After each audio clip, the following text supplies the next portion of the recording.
Hey there, my dearest Aries. Welcome to my channel. I hope you're all well, happy, healthy, wealthy, and abundant. Happy May. Today we're going to look at your sign to see what's coming for you in the month of May, anything you need to be looking out for, that type of thing. If you'd like to continue to see the mid-months, make sure to show up for your sign, like, comment. The most viewed, watched, liked, commented on videos will be the ones to be picked. So just so you're aware, I'm going to pull an overall energy for your sign. And as always, I want to thank you for everything you do for my channel. It's funny, this is the third sign that this showed up for. I think the other two was Leo and Taurus. Tsunami, wake up call. And I promise you, I shuffle these very, very good. Wake up calls could be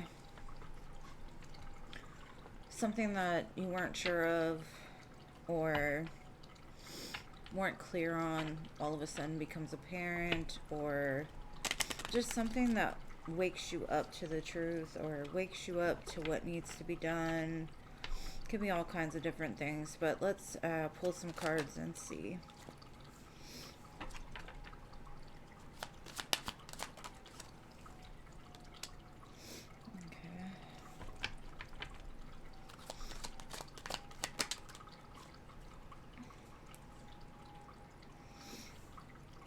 Going on? All these air cards for you, Aries. You could be dealing with an air sign, Gemini, Libra, Aquarius type of person. Or you could just be in your head a lot this month. The main energy I'm getting is the Eight of Swords. There could be something you're very fearful about. Maybe there's some kind of cycle that you feel like you can't escape. What's crossing you is the Six of Cups, though, which is maybe this fear came from childhood. And it could be associated with, like, the things you're drawn to, because like when you were young, this was something that excited you, or you have very fond memories of. But this cycle is trying to wake you up to something from your past, some kind of nostalgic type of memory that has kept you entrapped in some sort of fear, or not wanting to escape it, or not being able to, feeling like you can't escape it. I'm not sure what this is. Can be different from each person. In the recent past, I have the Nine of Swords. So I see you like really up in your head, worried, stressed at night, confused. Trying to figure out like the best strategic way to accomplish something, or to bring something together.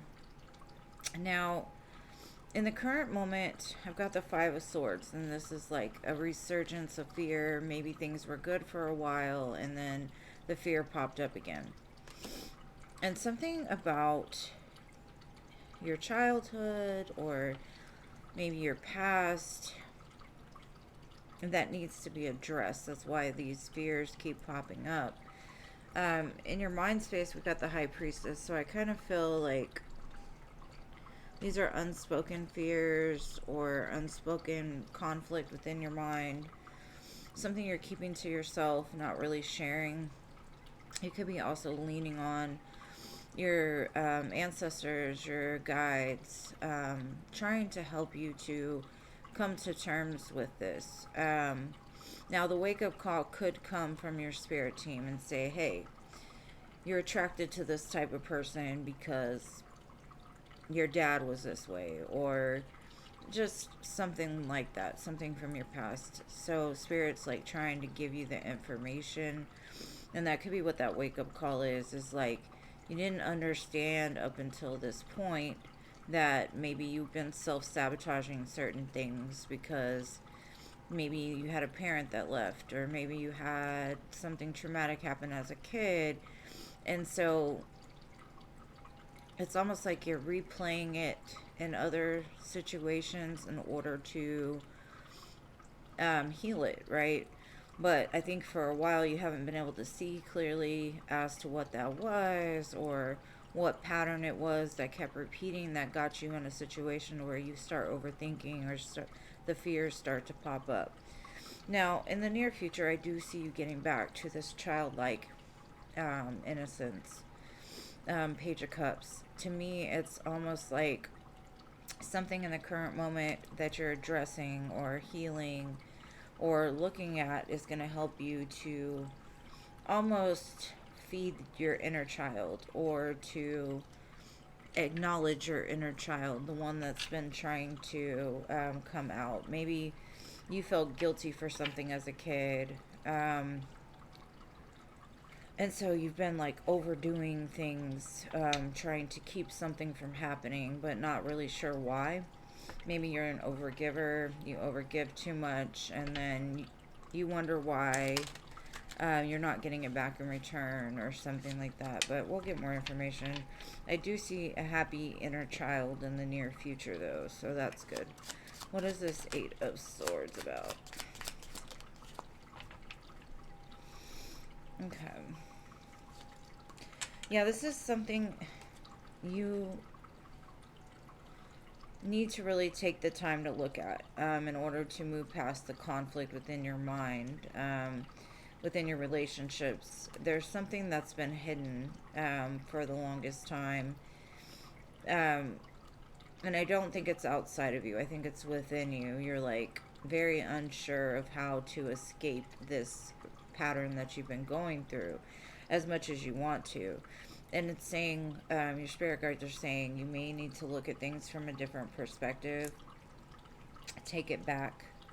Very Pisces energy, lots of Pisces here. So you could be dealing with a Pisces, or no Pisces, or maybe one of your parents was a Pisces. That could be an indicator here. It's almost like you've been looking for the truth outside of yourself, whereas you needed to look for it within yourself. Let's see, what is the Six of Cups about? Okay. Could also have to do with the Virgo in your life. Somebody... now, it could deal with the husband, but I'm getting it more as a father figure.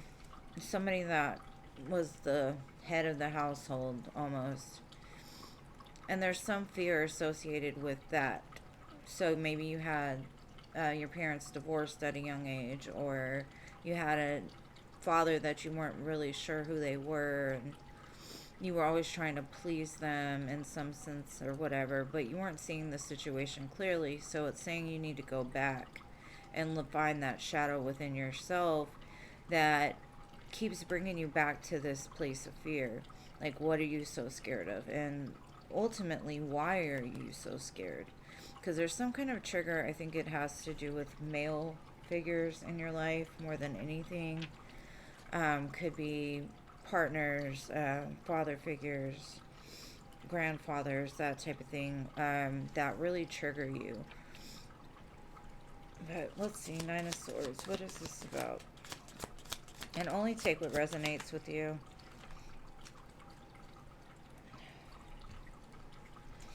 Okay.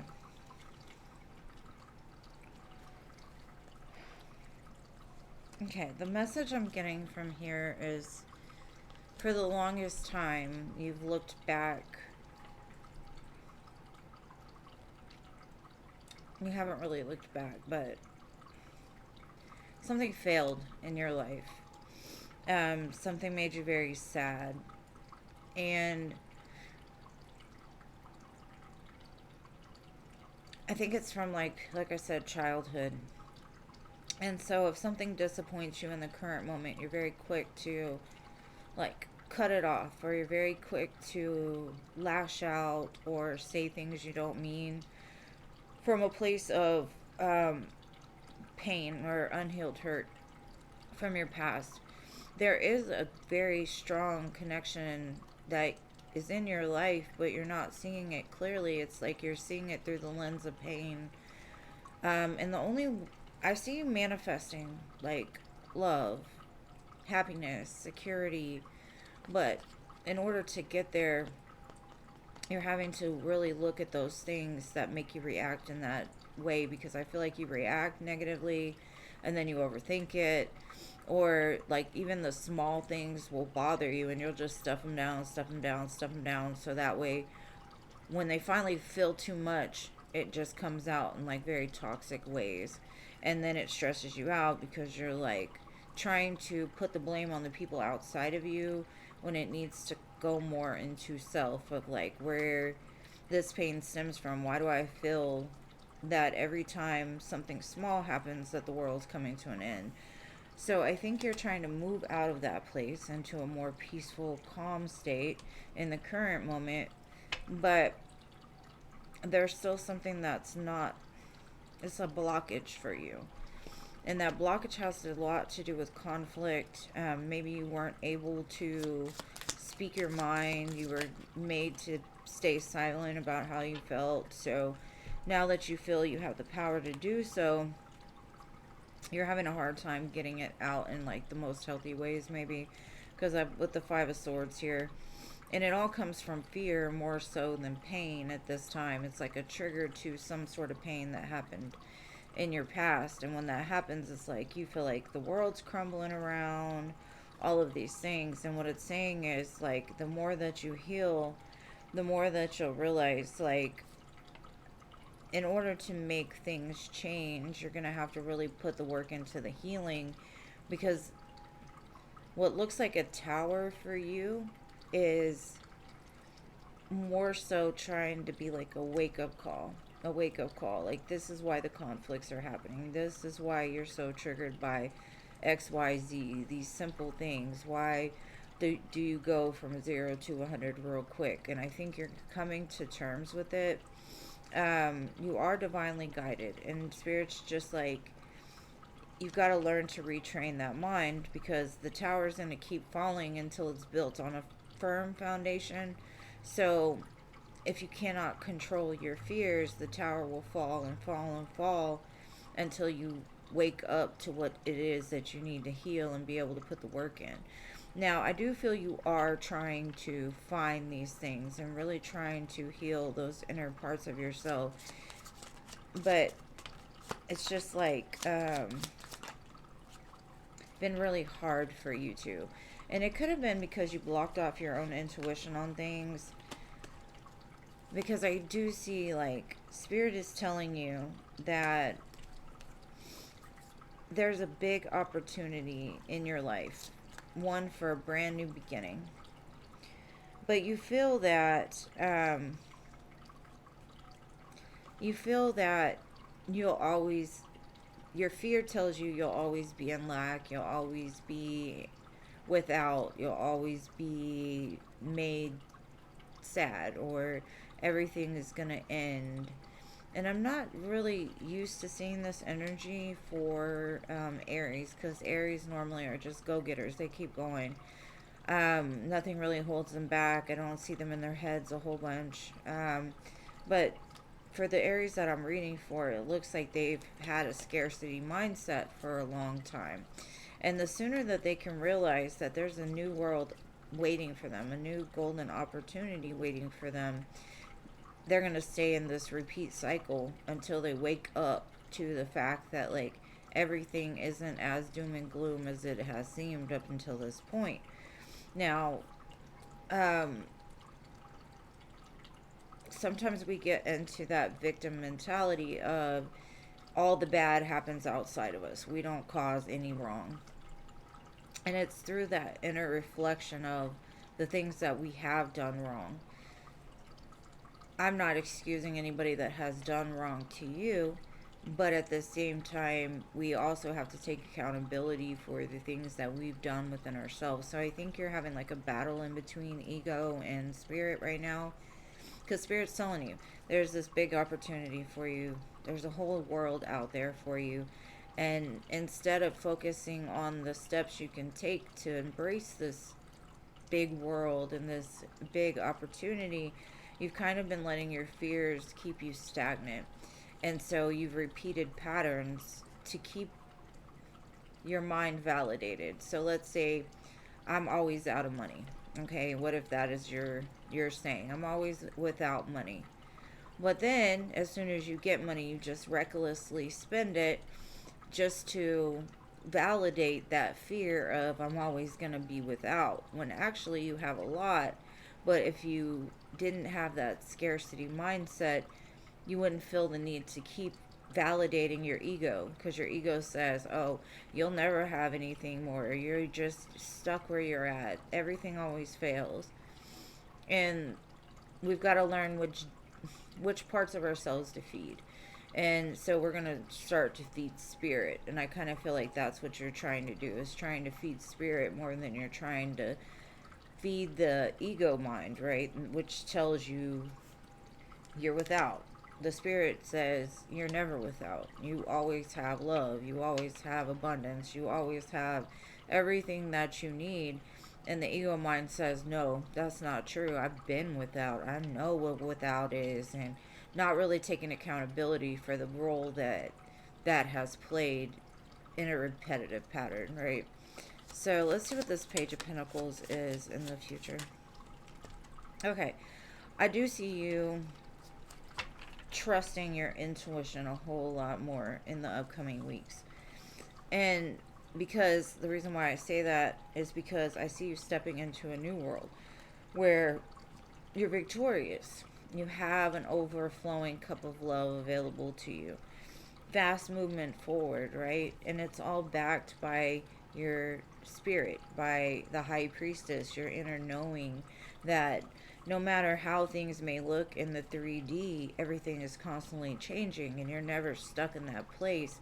And then making actions to get you out of this cycle that you've been stuck in for a while, right?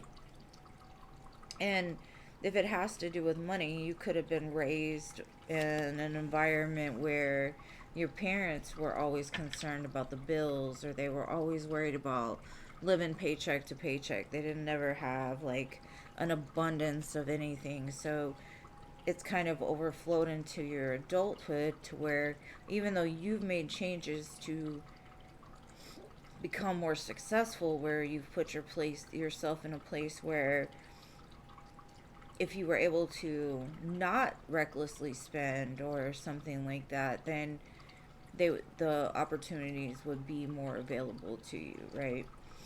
Now, I'm going to pull some cards to see what's going on with money for you this month. How's my Aries money looking this month?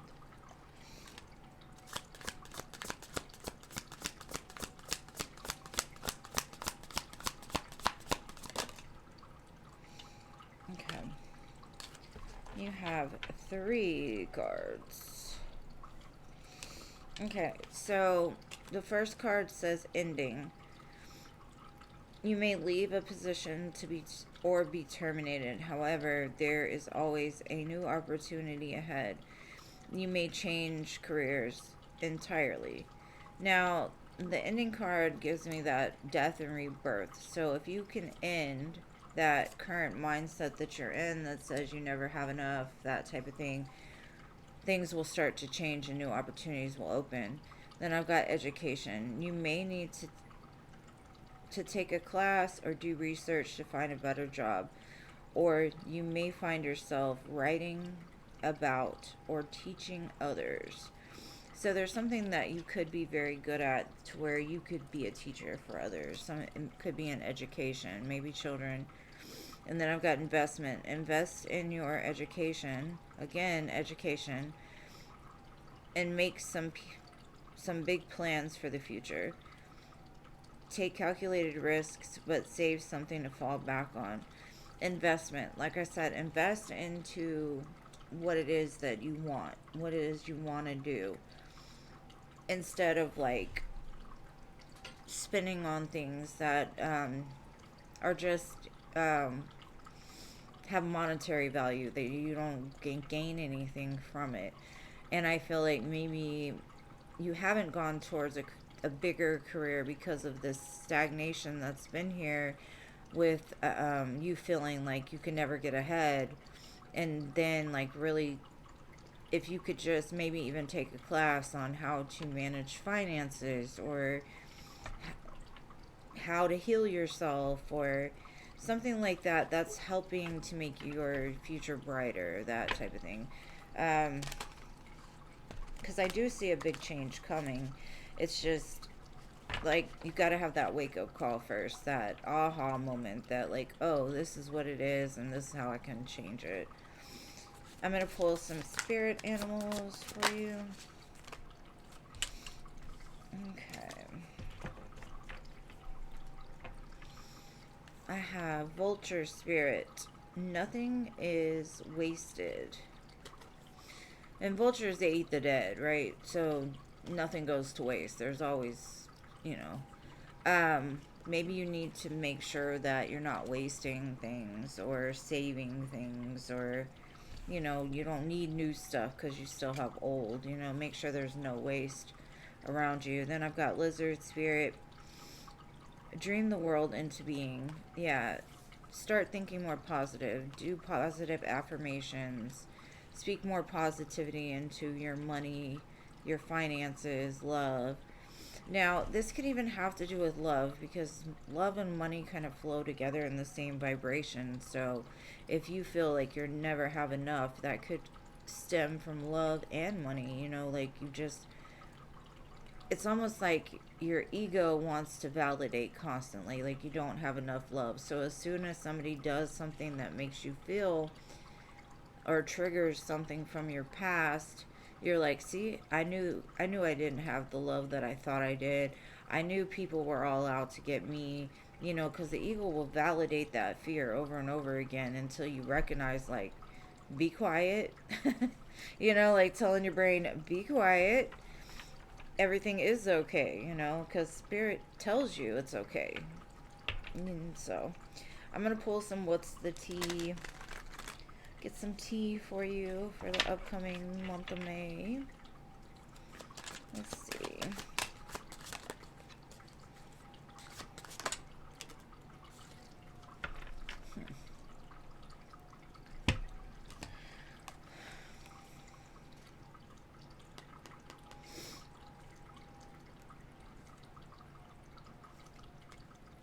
Okay, I've got cyberbully and marrying for money. There could be conflict with somebody this month, through the internet. Maybe you conversate with somebody about, maybe you're giving somebody advice about marrying for money, or marrying for status, or marrying because you're told to, kind of thing. And somebody, you see somebody getting attacked for it, or something like that, and you come to their rescue. Now, this could be you as well. Take it whichever resonates for you.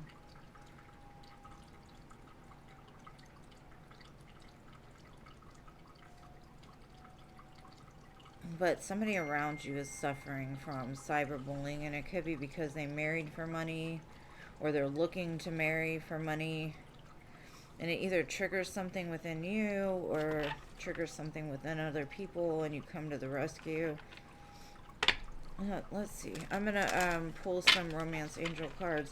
This could even be somebody attacking somebody's religion, or um, the way that marriages are in their culture, because you see this Middle Eastern lady, she's got on her garb and all of that, and it's like she doesn't necessarily seem happy. It's her wedding day, and so maybe it's like one of those prearranged marriages or something like that, but some people just don't agree with that, and that's okay. I would say don't jump into anybody else's stuff, you know, just stay on your side of the street, so that way you don't let it go too. And it says let go of control issues, allow the situation to unfold naturally. So there could be something that you've just got too much of a grip on, and that's why you're fearful, or it could be your fears that have a grip on it. And it says stay optimistic about your love life. Positive thinking and faith will bring you romance. So if you're worried about love or something like that, just stay optimistic. Speak good things into it. Same with money. Speak good things into it, and it will come back, because the universe is going to give you what you feel you're worthy of. So the more that you feel worthy of things, the more that they'll be like, okay, you are worthy. That's why manifesting from a very high vibration is good, because you are aware that you're worth a lot, and that you are a child of the creator. And of course the creator wants to give you what you want, but they can't give it to you if you don't ask for it. So anyways, my dear Aries, I hope at least one of you got something from this. If so, I did my job here. I love you guys, to the moon, stars, and Mars, and I'll see you in the next one. Peace.